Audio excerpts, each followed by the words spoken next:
The Garden of Forgotten Mornings. Chapter 1, The Day That Always Begins Again. I don't know how long I've lived here.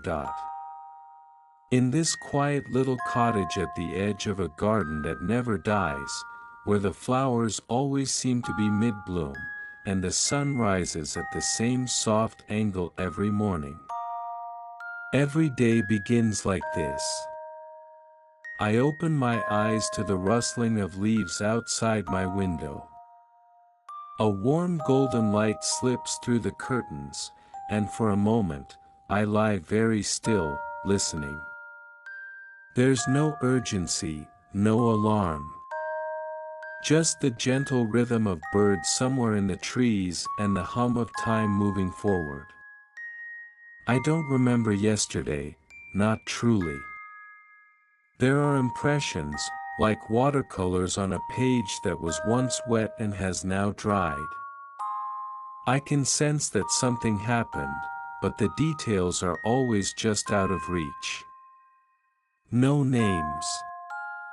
No numbers. Just a faint warmth in my chest, as though I had been smiling.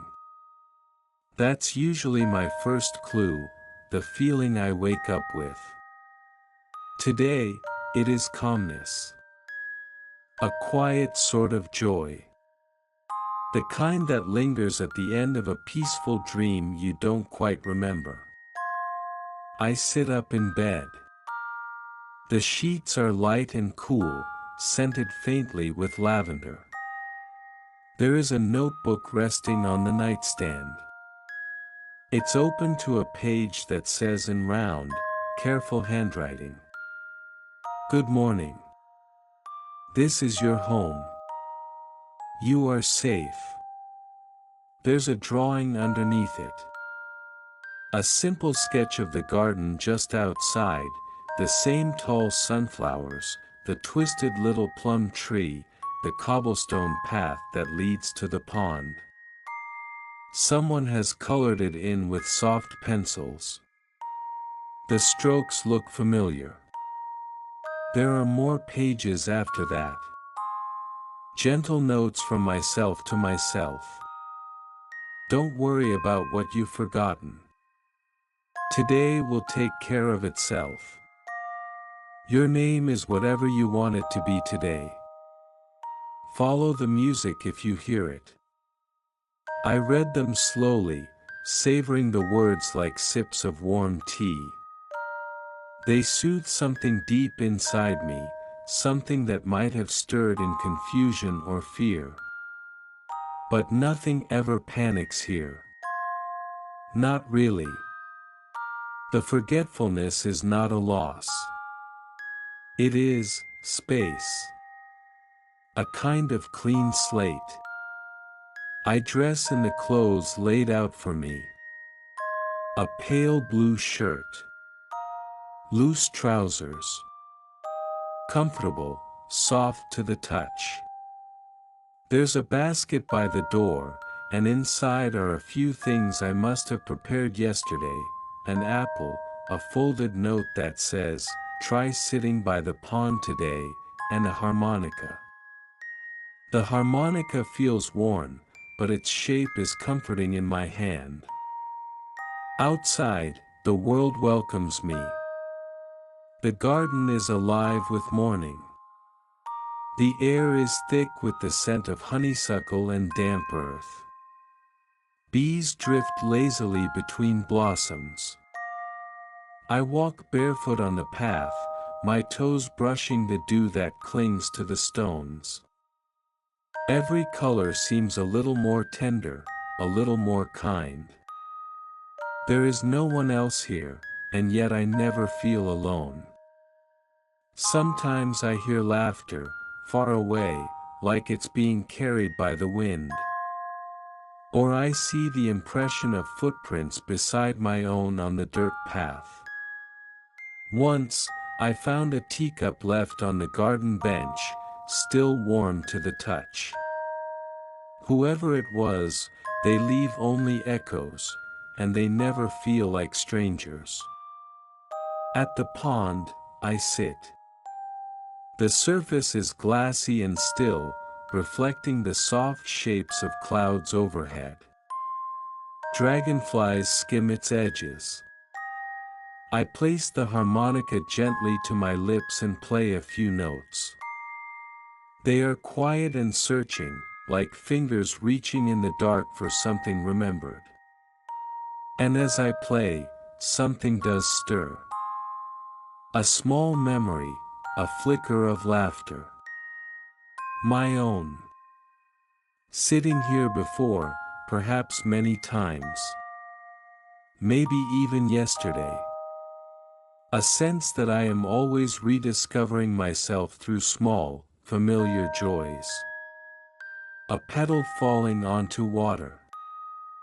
The song of a bird. The way the wind braids itself through the reeds. Time moves gently here. No clocks tick loudly. No calendars shout dates. The sun arches slow and patient across the sky, and every moment feels like an invitation rather than a deadline. I stay at the pond for hours, or perhaps minutes. I can never really tell. But there's no need to know. Back at the cottage, I find a warm drink waiting on the stove. Another note on the table reads, "You did well today. Thank you for being here." I smile, even if I don't fully remember writing it. Before I go to bed, I open the notebook once more. I add a new page. Tomorrow, listen for the wind in the plum tree. It has something to say. And then I draw the pond, with ripples spreading softly outward. Chapter 2, The Tree That Whispers in Wind. The next morning feels familiar. Or rather, it feels gentle. I wake to the soft rustle of branches outside the open window. The scent of morning is wrapped in green, leaves, moss, and something faintly floral. I lie there, just listening, before I open my eyes. The light is soft, diffused, like sunlight through lace. I reach for the notebook. It lies exactly where I left it, though I don't truly remember placing it there. But there's my handwriting again, soft curves and quiet loops. Good morning. You are safe. A new line waits beneath it. Today, listen for the wind in the plum tree. I smile, though I don't know why. The thought makes something flutter in my chest, like the wings of a bird about to take flight. The same set of clothes is folded neatly beside the bed. This time, a soft gray shirt and warm wool socks. A quiet sort of uniform. I dress and find the basket by the door again. Inside it, a small loaf of bread, a sprig of mint, and a folded note that says, "Try writing what you feel, not what you remember." Tucked beside it is a fountain pen and a blank card. Outside, the morning breathes. The path beneath my feet is cool. Mist curls lazily between tall grasses, and the sky is the color of pearl. Everything feels freshly painted, but not new. More like something rediscovered. Like an old song I'd forgotten I loved. The plum tree stands near the garden's edge. Its branches stretch wide and low, twisted like the arms of a dancer mid-turn. The bark is smooth in some places, rough in others, and when the breeze passes through, the leaves move in waves, each fluttering like a secret passed hand to hand. I sit beneath it. And I wait. For a while, all I hear is the world being itself. The buzz of bees, the splash of a frog in the pond. The occasional pop of a seed pod opening in the warmth. But then, as I grow still, truly still, the wind begins to change. It arrives slowly, like a sigh. And when it rustles the branches above me, I hear something else, something just barely beyond understanding. The sound is not quite speech, not quite song. More like a story told in a language I used to know. I close my eyes. The tree tells me about a boy who sat here long ago. He used to write poems on fallen leaves and tuck them into the bark. He believed the tree could read them, and maybe it could.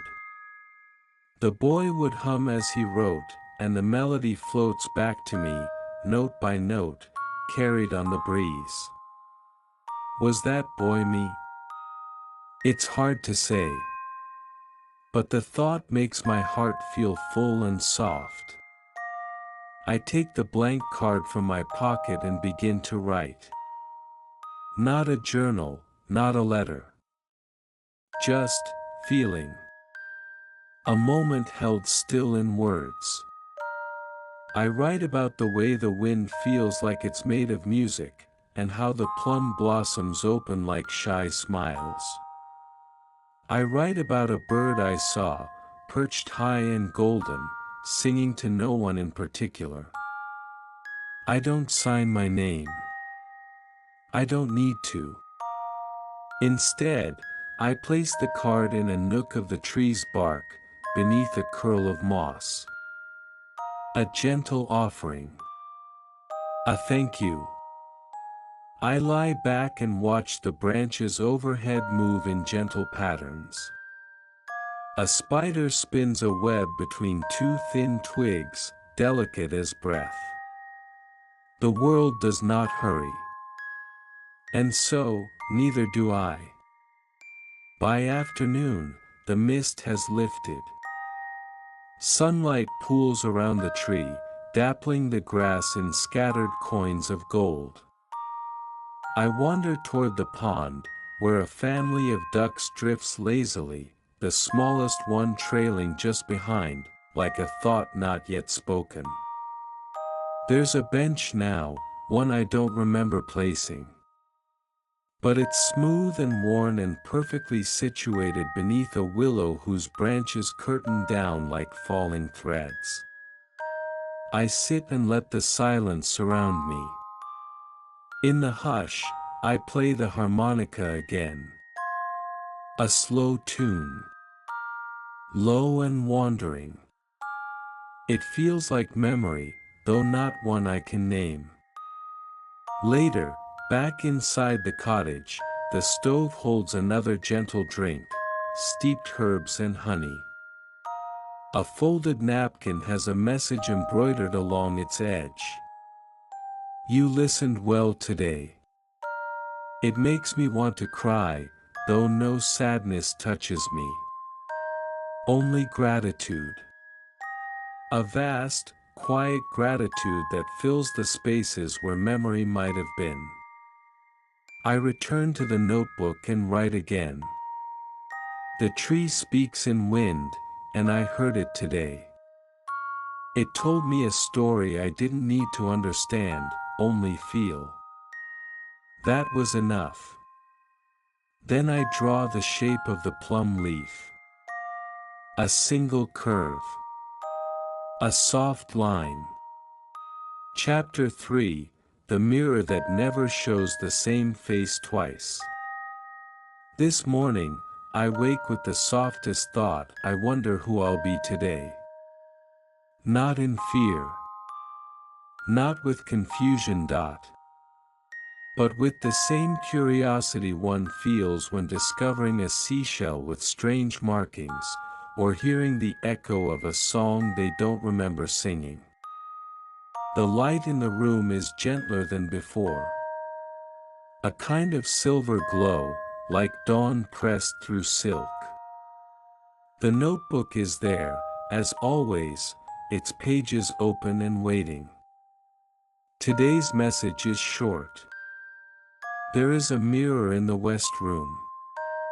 Let it show you. I rise slowly, stretching in the quiet. My body feels rested, though I can't say what rest means when the days don't stack in sequence. Each one stands alone, like a pearl on a thread I cannot see. The west room is unfamiliar. But so is everything, in a way. The walls are painted a pale green, the color of soft leaves. A vase of dry flowers sits on a narrow shelf.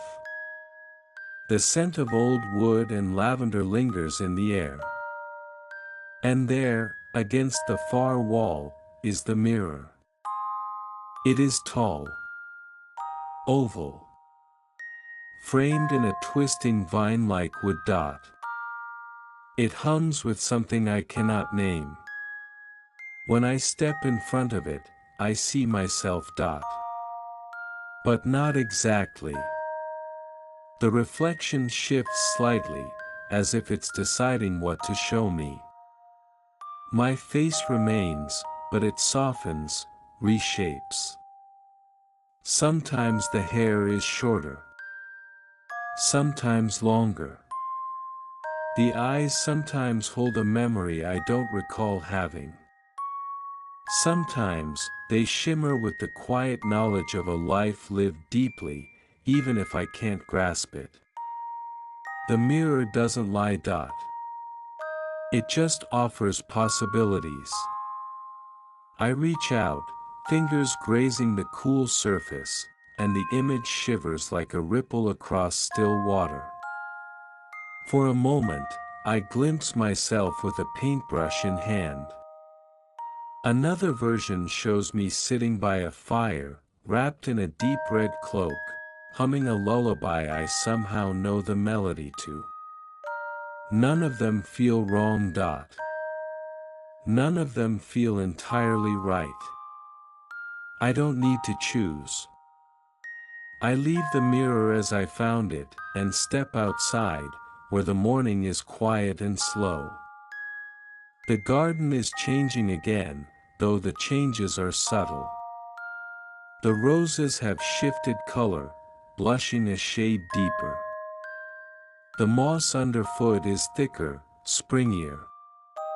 I walk along the path that curls behind the cottage, where I haven't wandered before.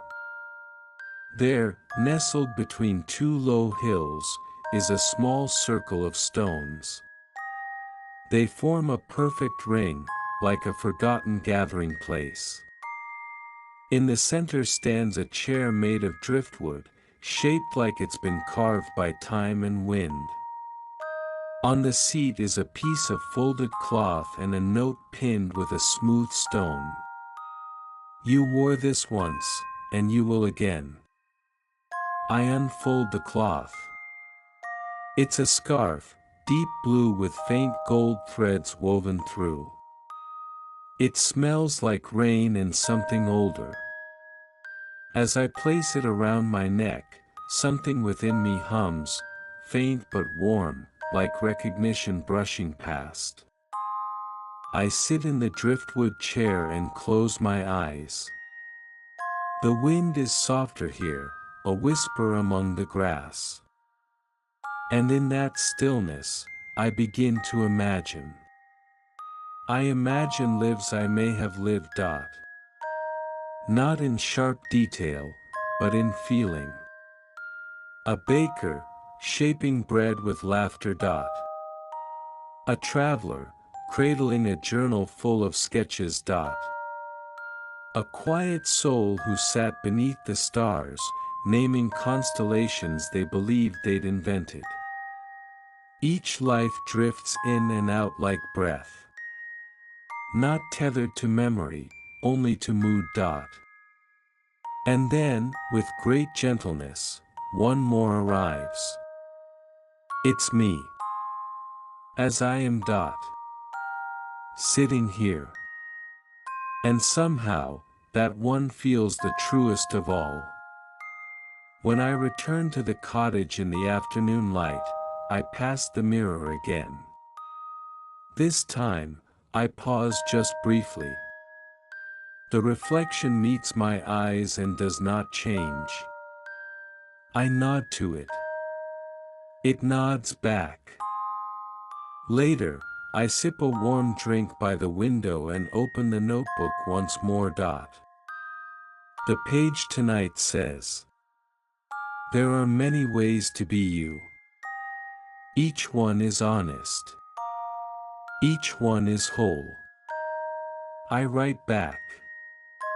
Today, the mirror told me nothing new.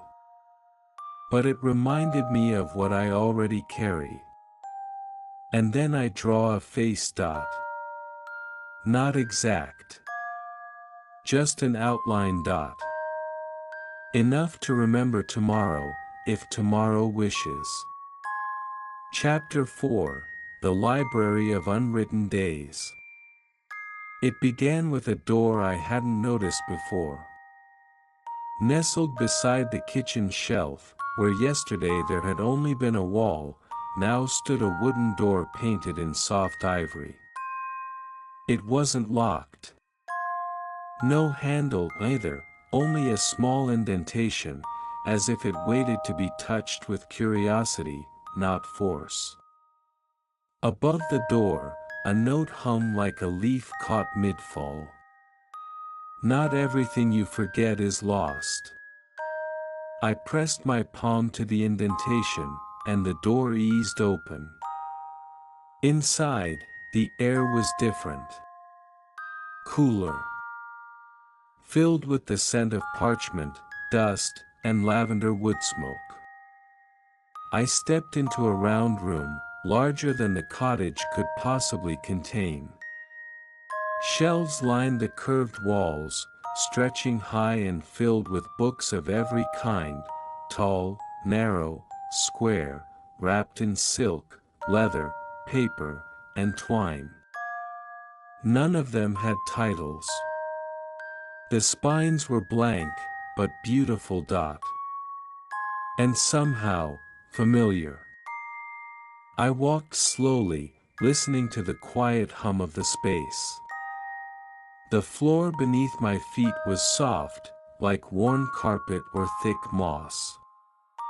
A spiral staircase climbed upward, disappearing into a golden mist above. No rush. No map.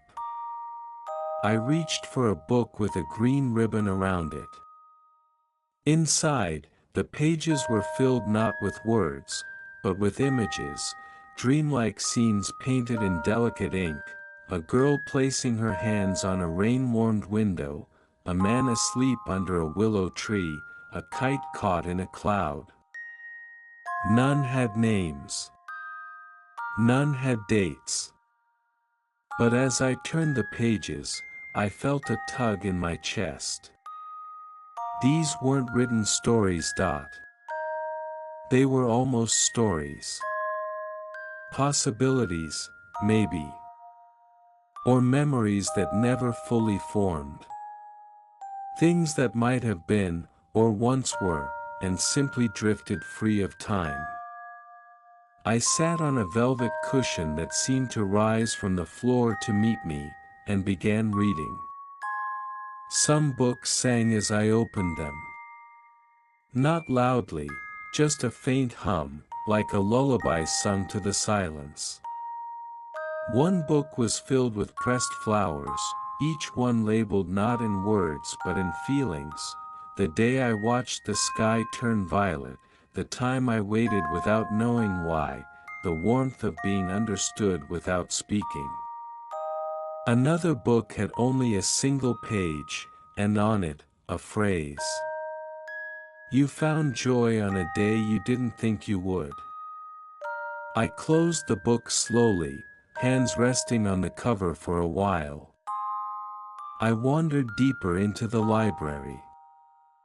At the center of the room stood a long table, and atop it, a journal that was open to a blank page.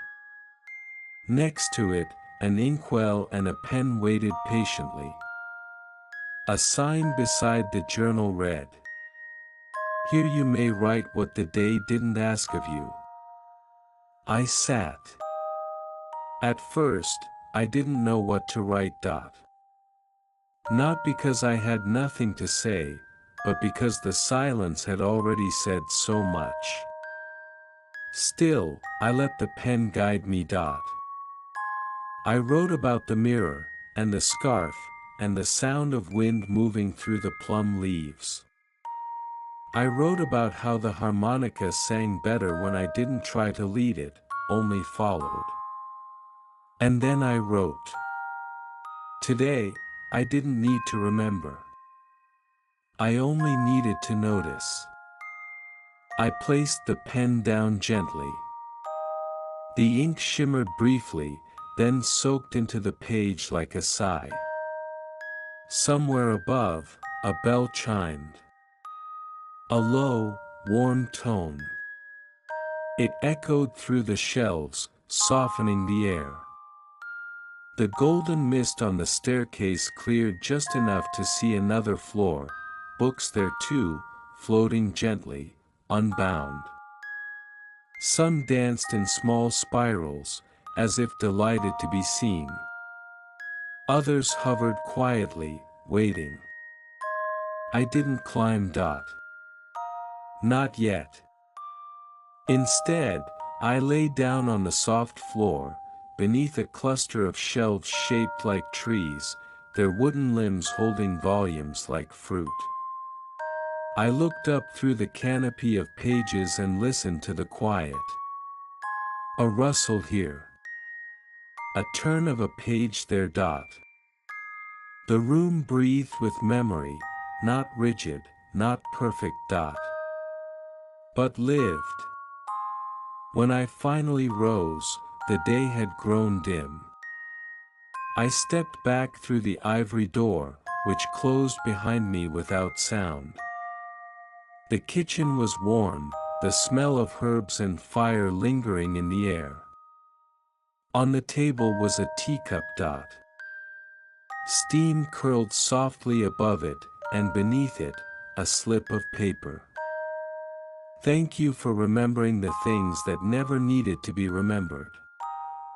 That night, in my notebook, I wrote. There are days that don't write themselves in memory, but still live in the body. I think today was one of them. Then I drew a small image, a book floating among stars, its pages open to the wind. Chapter 5, The Field Where Shadows Forget Their Names. Today, the sky feels softer than ever. Like silk warmed by thought.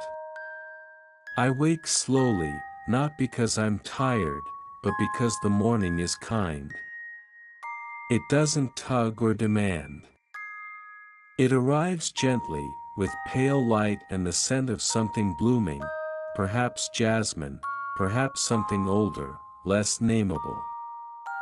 The notebook waits beside me, as always. Today's message is written in even quieter strokes. There is a field beyond the garden.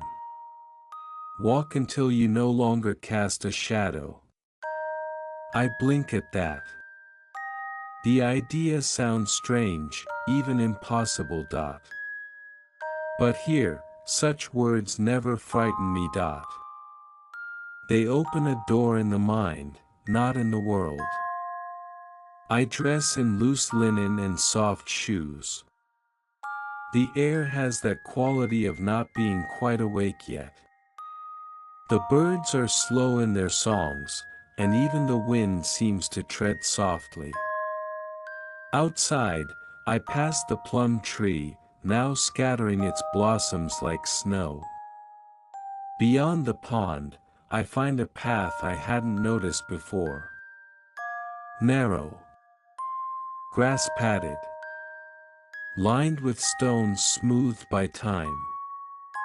I follow it, humming a tune that doesn't have words, only rhythm. The garden gives way to wide openness, rolling hills the color of soft gold and green. And then I see it. The field.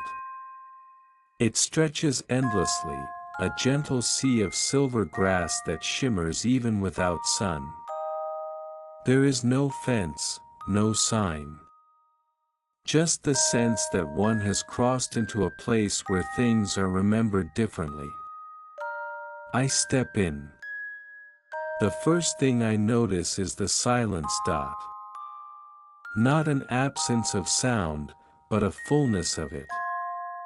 It wraps around me like warm mist, thick with presence.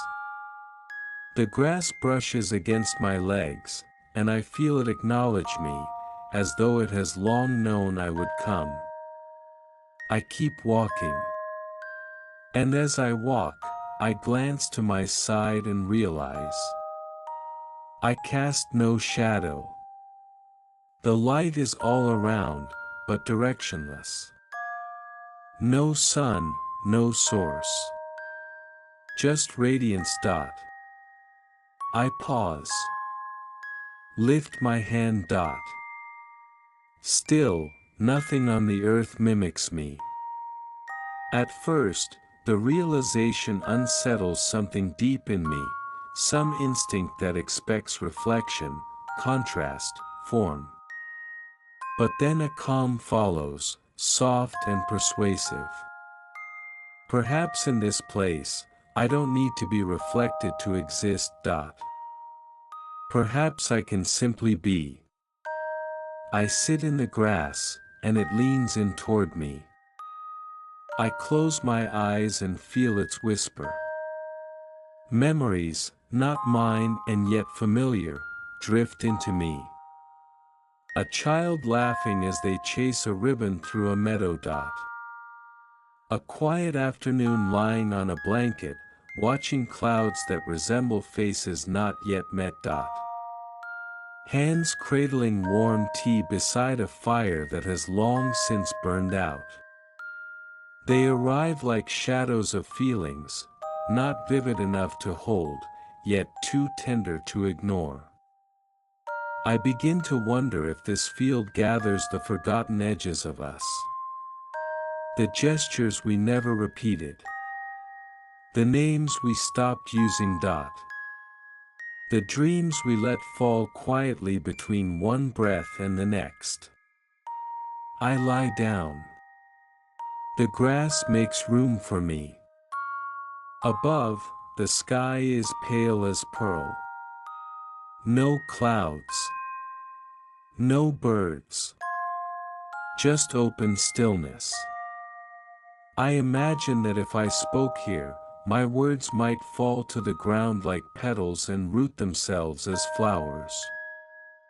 I speak anyway. Just a whisper.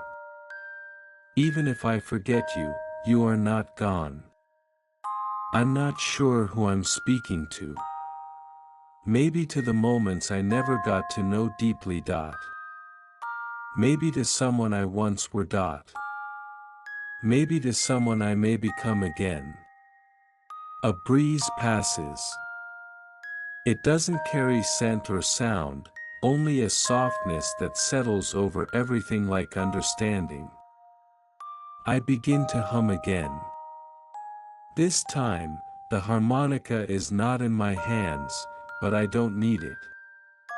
The tune comes from somewhere inside, as if the field is playing me, like a quiet instrument made of breath and stillness. Time does not move here.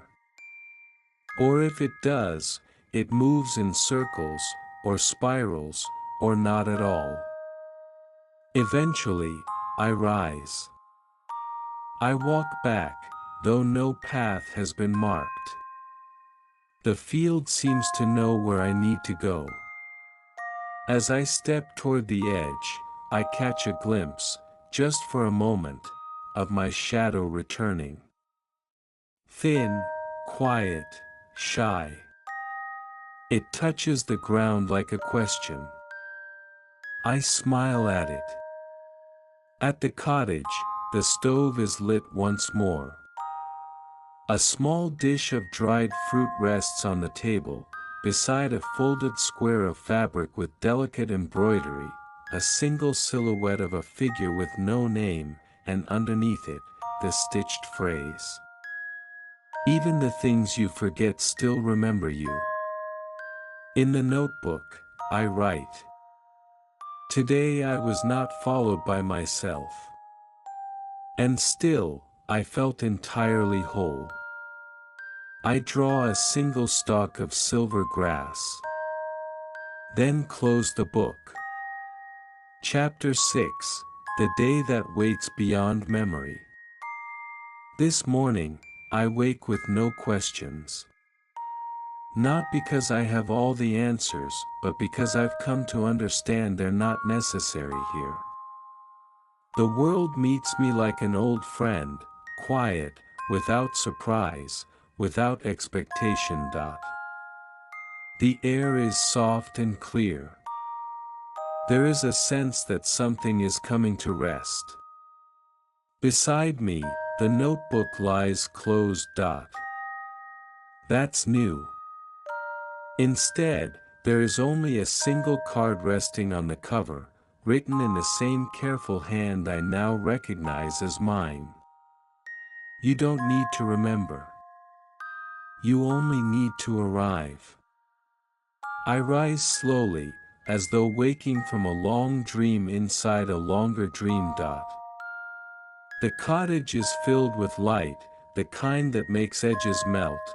Everything is soft, round, golden.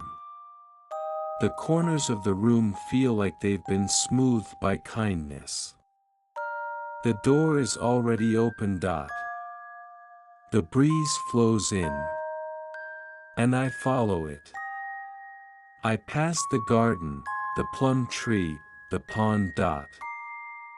They no longer seem separate from one another, but part of the same gentle breath, one long sigh of the earth. The path today curves in a different direction, one I've never taken, or perhaps one I've taken many times and simply forgotten. I walk it now without wondering. There are no more notes tucked into stones. No signs pointing the way. Only the rhythm of my steps, soft against the moss. After a while, I come upon a clearing I've never seen.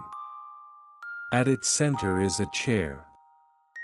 Not like the driftwood seat from before, this one is made of woven reeds and pale bark, shaped by many hands or perhaps just time.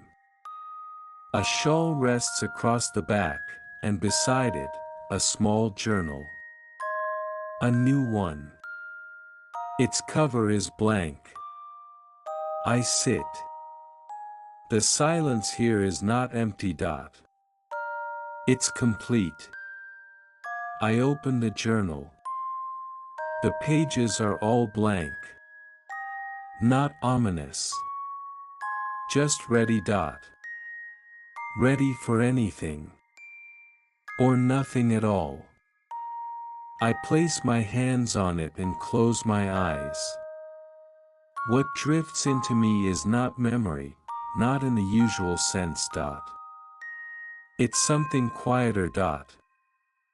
More like presence. The feeling of warm light on skin. The sound of my own breath, steady and slow. The absolute stillness of knowing I am here. I begin to hum, though I hadn't planned to. The tune is familiar. It has no name, no lyrics, but it carries something of all the days I have lived here. The mirror. The tree. The library. The field. All of them held inside this one song, like water remembering every shape it has ever been poured into. And for the first time, I realize, it doesn't matter if I remember. Because the day remembers me. Every part of this place carries a gentle echo of who I am. Not in facts. But in feeling. I stay for what could be hours, or forever. Eventually, I write a single sentence in the new journal. Thank you for holding me gently. I close it and set it down. As I rise, the world begins to soften further, not blur, not vanish, just dissolve into itself. The edges of the trees, the sound of birds, the color of the air, it all grows lighter. Like something lifting. And I lift with it. I walk slowly back toward the cottage. Or perhaps it walks toward me. It doesn't matter. Inside, the fire has gone out. The kettle is cool. The harmonica rests by the window, quiet and content. I pick up the notebook one last time. The last page now reads, "You will forget this day. But this day will not forget you." I place the notebook back on the nightstand. And then I lie down. The sheets welcome me. The air hums with stillness.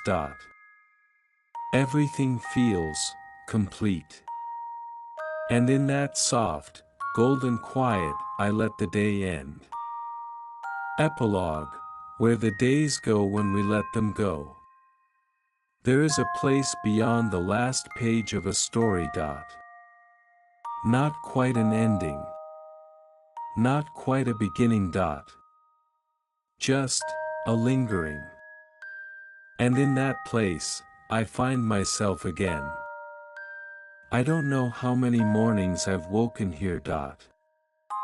Not in the cottage. Not in the garden. But here, in this moment that comes after all the others. There is no bed. No window. No door. And yet, I am surrounded by everything I have ever touched gently. The scent of plum blossoms clings faintly to the air. The hush of the field where shadows forget. The silent turning of unwritten pages. Even the mirror that no longer shows a face, but a feeling. This place, whatever it is, remembers me in ways I cannot name. I don't need a name here. Not because I've lost it, but because I am whole without one. I sit upon a surface that has no texture, and yet feels soft. Beneath me, the hum of something kind pulses, not loud, not musical, but steady. Like a heart that beats not in the chest, but in the space between moments. For a while, I simply listen. And then, the memories return.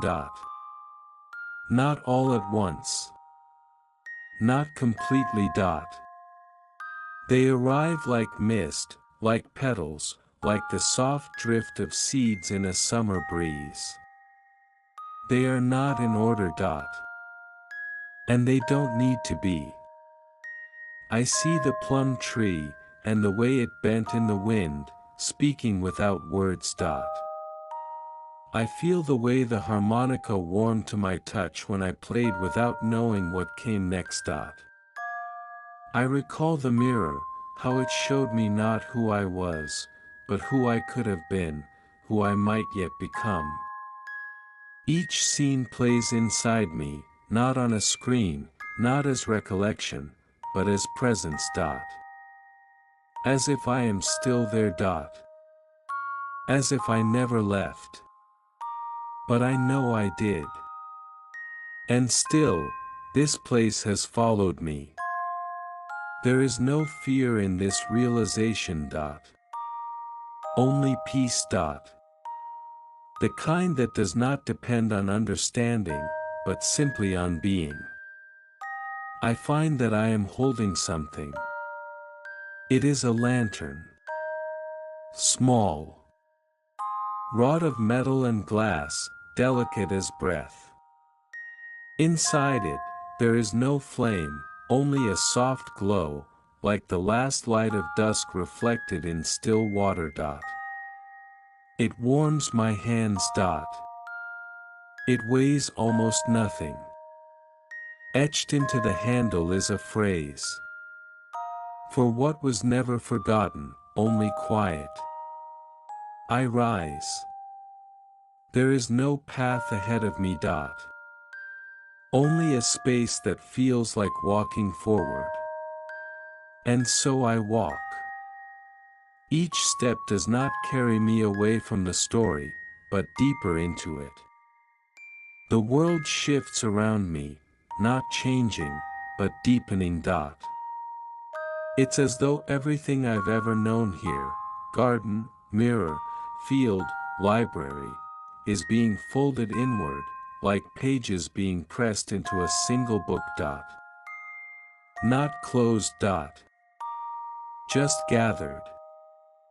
I come to a stillness. Not because I'm tired. But because the world has grown full. Before me now stands a figure. It's not a person. Or maybe it is. It could be me, or a version of me I once wrote into a letter and never sent. It could be the echo of a friend I forgot to remember. It could be the voice that left me notes each morning, reminding me of my name, my safety, my wonder. The figure holds nothing.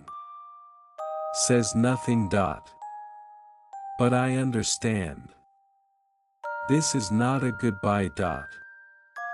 Because there is no leaving here. Not truly. The stories we live, whether remembered or not, leave their shape behind. In the tilt of a tree branch. In the hush of a room that knows your silence. In the note written in your own hand, reminding you that you are still you, even when you've forgotten how. The figure nods. And I nod back. The lantern in my hand flickers once. Then steadies. The glow does not brighten. It softens. A light that does not need to be seen to be known. I speak, though my voice is only wind. Thank you for holding the pieces I couldn't carry all at once. Then I place the lantern down. And as I do, it vanishes, not into nothing, but into the space around me. It becomes part of this quiet. I close my eyes. Not in rest. Not in sleep. But in trust. The world turns inward, the way a garden folds under winter snow. Not ending, simply waiting. And I feel myself being written not in words, but in rhythm. A pulse. A breath. A story that lives quietly beneath the skin of days. Where do the forgotten days go? They go here. They gather in the hush between notes, in the corners of pages we never finish, in the warm spaces beneath our memories where only feeling remains. They go to the garden. To the field. To the library. To the mirror. And they wait. Not to be remembered, but to be known.